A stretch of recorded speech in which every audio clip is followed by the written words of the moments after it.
Omoni siko net le roi de la forêt.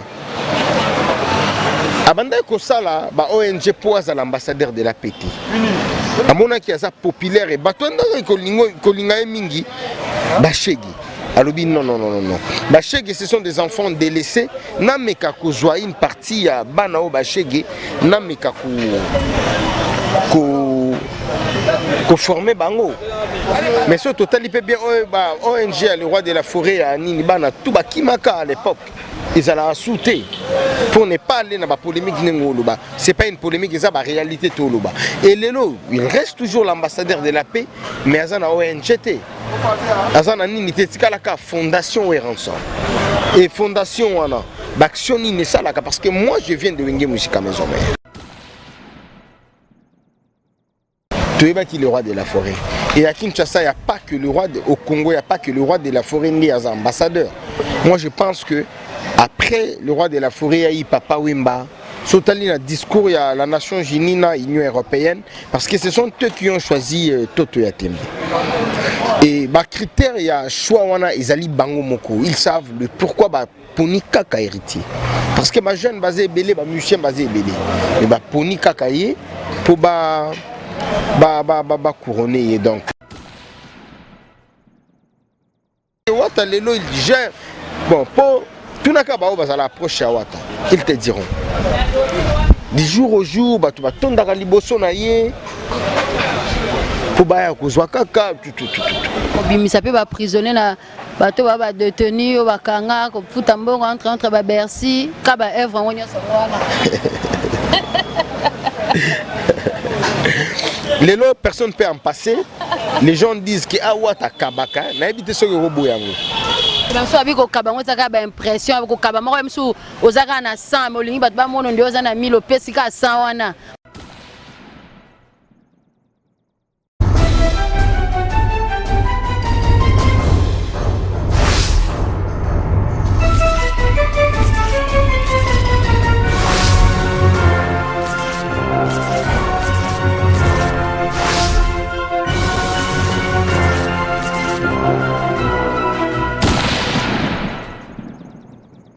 Un grand merci à tous les internautes, www.kleboa.com.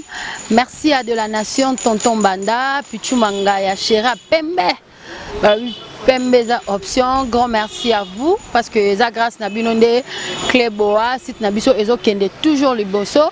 Merci aussi à Marcus qui est derrière la caméra. Merci à Baboye Nabiso Nyonso, Nabatutu Obozarana pour nous tenir la main forte et sans oublier les gars qui ont vécu. Il y a Willy Moucheni Lini qui est le véritable code et Blanchard et Londolé, Ozo colonisé Uganda. Kenya, Tanzania, do ba mboka na nyonso wana ti Dubai, do lekina ba frontière ba pays Afrique côté ti Dubai ndo nyonso wana yo mutozo coloniser ngo big salutation à toi et puis succès kasongo mofenu ko à Paris na bosanyote, de gros bisous à toi. Voilà, tozo continuer toujours dans l'actualité na biso mais actualité ça plus musique. Et puis, tous à peine à matanga, nous venons de perdre la bouche autorisée. Il y a une musique à maison mère à la personne de ADT à Kimpoui, depuis lobby, 4 heures, je pense qu'on s'est trompé RT, à France. Alors, tout ça, c'est mais plus actualité, c'est la team Watapo, tous à peine à la team. Bonjour Dadimola. Bonjour, mère chef. Bonjour na bandeko tout ba otala biso. Bonsoir na bango, bon après-midi na bango. Naibi ke makambo eza bien et big up à Totori na moto na tembe mon patron de cœur Tim Wata Mobimba. Il est là bien fort. Donc voilà, Dadimola, bon retour, on est habité aux Alaki na Vinduk, na mola qui m'a image dans la Vinduk, on peut savoir, il y a un cadre au Kenya, il y a tourisme, ou bien ça l'est caca, ou bien il y a un contrat, il y a la team, mais ça qui voyage privé. Non, on a vraiment un contrat, on a un voyage à boulot. Pour avoir comme Vinduk, na kitaki na Addis Abeba, il a fallu na kuta na pena ba partenaire mo na Addis Abeba. Et après Addis Abeba, on est na Komaki na Windhoek wana na Sisi Makambutu. Merci na maison laïque oyo ekambami na PDG Chabani Kiala, ye nde producteur na biso et directeur Nsuka Kalunga Francis, et bango nde bazobeta biso na niveau ya Vinduk. Et ya Willy Kinyangi, prêtre ya Willy Kinyangi, mona bato bwaka baya Blanchard, ba succès ka songo mon cousin, bakisa ya Willy Kinyangi, motema maman Nicole Kinyangi. Mais bisio des fois telekaki bien tonton Bianga, ya maman Patricia vient nga Pichendo Kolo na Congolese bar ya esika et sangisaka ba congolais tout, donc les cas qui très bien. Nathalie Bissika to beta ba salle, je pense que dans de prochaines émissions vous allez voir pour nous appeler ça peut sabino ba image wana na moni Bissika ba musicien ba kolala esika yemoko toto kolala. Et puis Nathalie Nengeni promotion et bandi kuna, et puis Nathalie protocole, d'accord.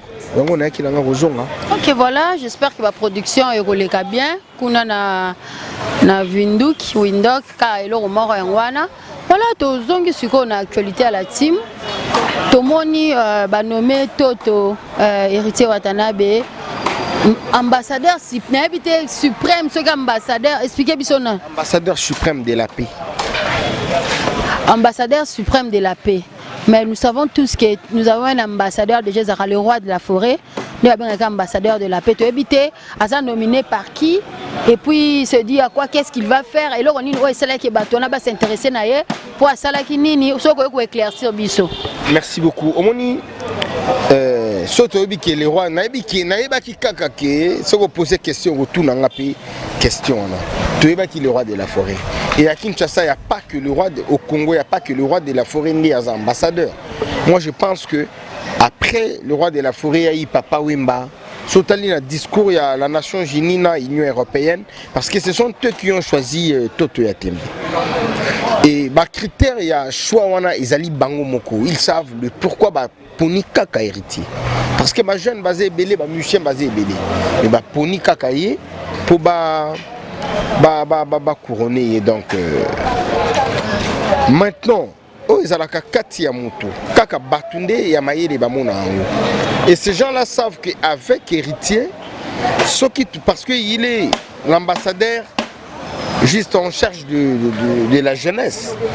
Nous les jeunes, il y a Congo, charge Nabiso, ils ont beaucoup héritier. Donc, nous avons tout ça, tout est biqué, à kusali la ba jeune, à kolobe la ba jeune, parce qu'il y a beaucoup de jeunes. Parce que les jeunes, il y a biqué. Parce que bison de bajen tout le monde. Bisengo bajen bazomona ya ebike bisengo bison de bajen tout le monde. Donc question na yo à Salinini. Je pense que le président de la République avant de nommer à Salana ne le voter. Avant de voter pardon. Mais tant que tu voter il y a comme président de la République. Ça c'est moment là. Missou il y a population comme sur président. Voilà, il est nommé ambassadeur suprême de la paix, oui. Mais nous savons tous que dans la paix, il va nommer Moutubongo et Zarapé, par rapport à paix à Bankamo. Par exemple, prenons le cas de Werason, Azaki, encadré par Bacheke, parce que Azako est une ONG, Azako encadré par Bacheke. Et nous avons aussi notre artiste pour ne pas mettre de polémique. El Rey, Opetoyebi, Azapé, Naba ONG. Nabakise so balakisa ke na osala banini ya bama ya bimisela ba donc bon ba ONG, mais avoir hérité comme ça Rugezana héritier plutôt il n'a pas de ONG azana ba jeune moko oya encadraka azana ba tuté to romona ke asala ba œuvre moko de charité.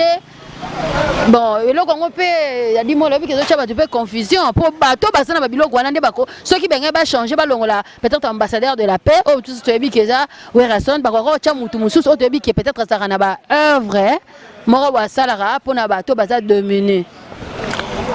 C'est une confusion oyo et ezana mitu na biso to ezala na mitu na biso que pour être nominé pour être couronné ambassadeur de la paix, il faut-il avoir une ONG ou encore des orphelinats. C'est faux et archi faux. Et des deux, il faut faire des actions humanitaires comme tu viens de le dire tout à l'heure. Non. Parce que les loyaux, ceux qui sont à la Kakabongo, mais biso peut-être banoma biso pe. Mais ba musicien belé ba président Jibem Piana, ba président Kofi Olomide, mais banoma bango pe. Ba vient na biso karma pa mais banoma bango pe. Ou encore batu oyo to mona ka azana ba ONG belé, ba orphelinat, à ceux qui parlent na makambo belé peut-être na mboka mbe banoma bango. Il y a pas de critères oyo ils ont focalisé que muto il faut azala. Non. Mais batala ka vision oyo artiste azana. Et pour être un ambassadeur de la paix, ils ont forcément qu'il faut à la artiste. Lelo Aruna, comme tu es là, les gens qui te suivent peuvent voir que non, Aruna a un bon langage, Aruna est intelligente, Aruna a des initiatives. Ton paix, ça y est charge. Au moins, ici, connaître le roi de la forêt. Abanda Kosala, ONG Poise à l'ambassadeur de la paix. À mon avis, qui est populaire et batouanda kolinga mingi, bachegi. Alobi non. Bachegi, ce sont des enfants délaissés. Nameka kozwa une partie à banao bachegi, nameka ko former bango. Mais ce total il peut bien ONG le roi de la forêt à Nini bana tout bakimaka à l'époque. Ils allaient sauter pour ne pas aller dans la polémique. Ce n'est pas une polémique, c'est la réalité. Et Lelo, il reste toujours l'ambassadeur de la paix, mais il y a une ONG. Il y a une fondation et fondation l'action parce que moi je viens de Wenge Musica Maison Mère. Il y a un faux débat. El Mara, un grand artiste et un beau cannabiso. Moi je suis trop fier de l'action en Salaka. Net action en Salaki na Kisenso. J'étais dans l'épisode de chair de poulet bimaïng à Juba idée à ma lame au le roi de la forêt à Zalana. Donc l'artiste, il faut pas jouer à initiative parce que les longs peut-être naza candidat dans la députation provinciale na Kalamu. L'action est belée na sala presque tout. On tape ça en gamungo zawata. Tu vois? Après ça mbongo qui bimisa ba maman hôpital, qui bimisa ba orphelin hôpital, net na avec zeta et outi koleka. Na leka qui na quelques écoles ya commune ya Kalamu pour na foutre la orphelin au bazo présenter ba minerval ba ba si sakate. Tu vois? Et ça n'a pas été pour la action, il faut pas nommer. Mais Batu, la Nations Unies, n'a pas corrompre. L'Union européenne n'a pas corrompre.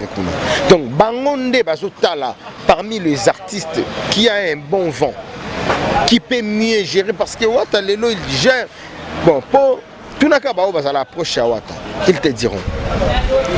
Du jour au jour, tu vas tomber dans la liboso naïe. Pour baya kozwa kaka tout. Bimisa pe ba prisonnier na bato ba détenu ba kanga ko futa mbongo entre ba Bercy ka ba Evre ngonyo sawana. Les lots personne peut en passer. Les gens disent que awata kabaka na ebité so robo yango. Banso abiko kabango taka ba impression abiko kabamo msu ozaka na 100 molingi bato ba mono ndio za na 1000 opesi ka 100 wana parce que bato msusu bazozwango ko kabango comme ndé ndeka biso ba balu bango ndeka ba demulu vanta. Si que ce bato ba lobi bongo moi je regrette beaucoup. Vous regrettez pourquoi? Vient na biso bébé kala imba ko zanga mobali mabe kozala na ye mabe. Donc ce qui m'a accablé comme un cabane d'impression. Et dites-moi Aruna, yo y répétition héritier, bien caméra ou couvrir répétition tout. Est-ce qu'il y a leader à le journaliste elle pouvait faire batanaï mais aïe ko couvrir répétition nanga. Nakutike bo était pas aucun deli musala. Donc ce que soit passion mon transférer comme impression. Tant mutumo voisin nzala baye na $100 na poche ma uti kolia na ndako et na compte na ye aza na mbongo bisika zo kende ba ko kabele mbongo squat kabino bozonga kanza la bongo te kana koncha ki demulu sikobiso de biso ba demulu tazo ba vanta bato ba lobaka ba demulu est-ce que ba demulu ba l'équipe biso bato ba ndundu na vanta bokenda nde caché ke ba demulu biso bato ba ndundu to vanta ba vanta toza ba fier ya osaranate. Tu vois? Donc les gens disent Kakandi Balubaka. Donc Lelo, pour revenir à notre mouton, pour être nominé, choisi d'être un ambassadeur. Et Lingi Kolobaka a dit qu'il faut faire des actions là, non. Comme Lelo Aza ambassadeur, là, à Kokisikoyo, Fongolisa ba ONG, la fondation, la orphelinat, c'est maintenant les moments où Binobolo Babon Wata, comme aux Alaki Nangote, on t'a donné une lourde charge pour la jeunesse. C'est à ces moments que tu dois t'assumer pour ça la boye. Côté ce qu'on a sujet au Matanga, ou après qu'il y a ADT, je ferai que tu as travaillé au sein de Wenge Musique à Maison Mère. Vous allez qu'on nous travaille à Bango, bien que vous jouez à la team avec Héritier Watanabe. Le lot Sangwaliwa ou comme là qu'il y a ADT, émotion par rapport à Sangwaliwa. Ça n'a pas passé. Na lala ki mutabenga les boss pas tout chitini. Ni mutabenga Nadi, il paraît-il, Nabi bon vieux, yom to la musinga na pongi. Zela na se renseigné. Na vu Fonbo, na moni Francis Diba a déjà commis la kinga. Nabi donga na rundi maboité. Na bandi siko ko benga ba proche na ye ya poto. Ya papi kapai na bengi ya yambi fonte, na bengi ya Kems Dikima yambi fonte. Na bengi vient na feza mangai. Ayambi fonte. Déjà, biso 7h, bango kuna 8h, mais pas yambate boindeni. Et puis il y avait un ami, nous t'a commis là sur na Facebook, en tout cas nazo e batalobi oui, notre solana beau-frère naé. On a dit bon. 7h, peut-être le roi de la forêt, si c'est vrai, on a debout. On a benga qui directement le roi de la forêt, et c'est lui qui m'avait confirmé que Adeta Koufaki depuis 4h30. Ça n'a pas si mot que vous en avez aidé. Mais tu vas comprendre. On va comprendre pourquoi. Comme si on va comprendre. Tu vois, aujourd'hui, dans le Bango, nous travaillons ensemble. Ceux qui ont l'ongwe, au côté kuna à Tikali, au Pesaka, Pasibi, Loba, Lobegozala. C'est comme si moi, si je suis ceux qui boboyani. Yo, Tikala, Goloba, n'importe quoi. Yé, pas que kuna Goloba, n'importe quoi. Tu vois? Mais ceux qui vont apprendre qu'il y a Koufi, aux Alamutali, Bosso ou les Laming ou les Kabato, l'essentiel des Alaka, à tout travail à Bissika Morote, mais tout le monde en a, Toko Manakata, tout Binganaka, qui est Koyoka y a Koufi. Ça fait trop mal. ADT, c'est mon vieux. Mais tu as dit que dernièrement, vous avez vraiment la bienvenue dans Matanga à Moni Production. Mais la team est organisée comment pour les obsèques il y a ADT parce que à Moni qui salamo banungu no mama mbele bimena na kati na comment est-ce que la team Wata s'organise parce que Tobi qui hérité Watanabe il a aussi travaillé au sein du groupe Wenge Musique à Maison Mère bazana ba ADT wana et yopo zala wana vous organisez comment bien dans nos programmes les annonces momoni ndenge ADT en tout cas paix à son âme n'enganda koleka ko critiquer Wata tout koloba n'importe quoi nayebi ke muto ba finga mingi asaka obulinga na mingi après l'amour ninyango etikalaka vient na biso Félix Oisé quoi aloba après l'amour eza un des muto engendraka tu vois et ADT ayebi bisikaza ke Wata oyo ma leki nanga ego ga place azawa na ayebi keno oyo ma yaya nanga et Wata le disait moi je préfère même ADT na Sankaraba finganga là je vais accepter na oseka nanga koto ke muto ayebi ngata leka finganga ça fait trop mal et on dit les conséquences corrigent mieux que les conseils. De part ou d'autre, na deuil à vieux monib, tout tirer les leçons morales. Wenge Musique à Maison Mère, tira qui va comprendre que non prochainement. Attends matanga la team, attends matanga quartier la tata ya BCBG. Tu gotia sous Wata kalte. Et puis ce peut obi prochainement. Egozala boy, egozala boy, egozala boy.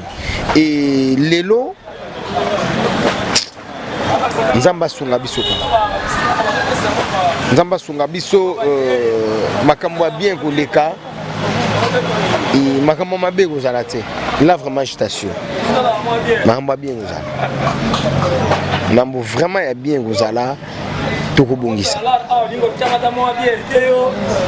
Ok, voilà, Dadi. Ceux qui n'ont pas fait conseil, ceux qui courent à ADTI Kinshasa, protocole OYO,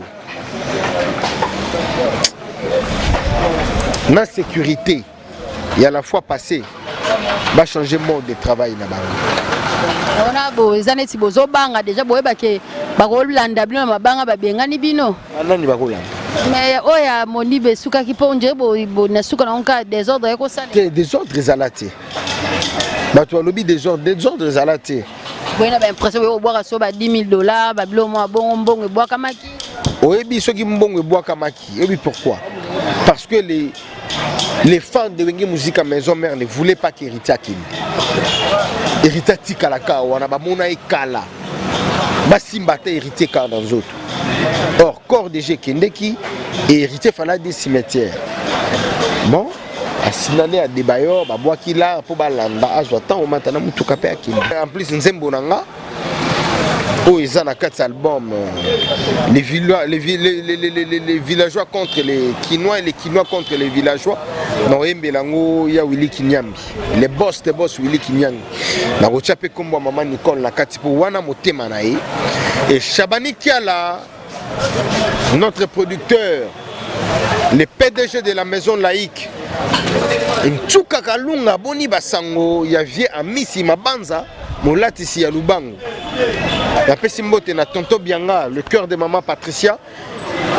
Les jeunes millionnaires, Tonton Bianga, yo yebi mon frère Ndenge Tomesana, toujours que solo là. Et na Pessimbote na Zeta Mignon Motete là na niveau ya France.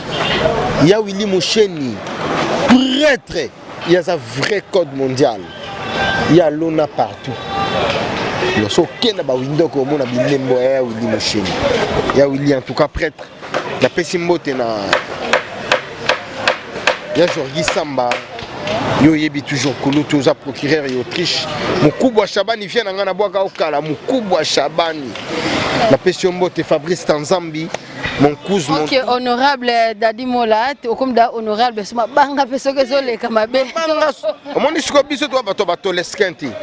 Mutoneti ya Jorgi Samba so na boaki était. Mon grand frère nanga. Vient nanga Jerry Mazon. Jerry Mazon, moi na Firenze ya solo wana grand frère ya producteur na biso Shabani Kiala. Net vient nanga Jerry. So il na boaki vie Jerry te. Ma belle makasi si on a que Paris na ozoba blouson te. Ok, c'est bon, t'as dit voilà. Bon merci na yo Aruna. Merci na bandeko tout ya Kleboa. Mais na comprendre te.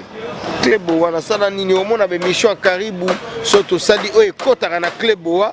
O mona parti na nga balongola aka. Boss de la nation. Pardon, na ebité. Pour ça site na biso. Nga tout moment bosenga nga émission na zala dispo. Mais au monde a Caribou et Koti, yanga bolongoli. Net lobby, j'étais très déçu boss de la nation. Bolongo la monté na montage. Boss de la nation. Na comprendre raté. Kotaka Caribou variété à lobby. Or nga na soit qui 10 minutes. Na pété qui ba pièce na pemi nazo. Vous comprendre. Mais et comme il y a Kleboa na biso elungwe na lela ki boss. Au monde a Kleboa yanga ezate. Kleboa. Bon. C'est qui hein? Voilà. Dadi Mola, merci beaucoup. Honorable Canada, mes amis, honorable Dadi Mola, j'espère que Koutane aux approbes. Comme à tout bon, oh non, l'honorable est occupé. N'dengue na roya ko sala désordre. Na netinga mande na zaboui. Yo ebiki na mutuna bino to vanja to na biso taba masana nga ba belé ba telemi ba otala. To na fini na nga na cave donc nazala na batu et puis na rolongwa na nga pe secteur na ozana na nga o nga nazala donc ezaka ba orgueillé ne batu ba changer après hein donc on vie morobo ce qu'on est nga vini ya mutuka ya ndako to vie nini na o changer té wana ya ngoka ba titre honorifique mais la famille reste toujours la famille. D'accord, OK, grand merci à tous les internautes, grand merci à la grande équipe de Kleboa, www.kleboa.com. Bon, tout téléma. Voilà, Dadi Mola, on peut s'élever. Grand merci. Na abonné na bisonio sur Kleboa parce que bozo baki samakaka. Donc, ça la bien. Grand merci à toi. Herman Emporio, Marcus derrière la caméra de la nation, Tonton Banda, Pichu Mangaya, chérie à Pembe. Et na sanité les gars qui ont vécu, là je vois Yawili Moucheni, l'unique et le véritable code mondial, na sanité Blanchard Londolé, Balobi Yondo Kangi. Ya Blanchard Londolé, vient nanga ya Mwindu ya Boga, vient nanga ya Taïa ba américain. Ya. Mon avié boy, tu mon ami tout vient tambola nango, ya Blanchard. Et puis on a vient nanga. Et on a vient nanga ya Blanchard yo yebi ya. OK, voilà, grand merci à toi Blanchard Londolé, babium tozo coloniser Kenya, Kampala, Tanzania, Odoko Tatina Katia Dubaï, donc rien à dire. Grand merci à toi et puis nabatu tout oyobozana pour soutenir Bisso dans l'ombre, na sanité à mon papa, mon pasteur le bishop Patrick Tumbonio. Na Pessi-Ombote, place aux à Londres. Merci na batutu au Bolande mission yo. J'espère que cotivement na ba bonne porte et puis Bolandango très attentivement. Pas trop de polémique, non moi oui car toi na matanga ADT ya Kimpui o atika kibiso déjà dimanche aza sous-souté aza compté parmi les morts. Mes condoléances na famille biologique nae et puis na orchestre nae place aux travailler na katia groupe au sein du groupe Wenge Musique à Maison Mère et na batu tout oyo pour l'émission. Grand merci à vous, au revoir, bye bye.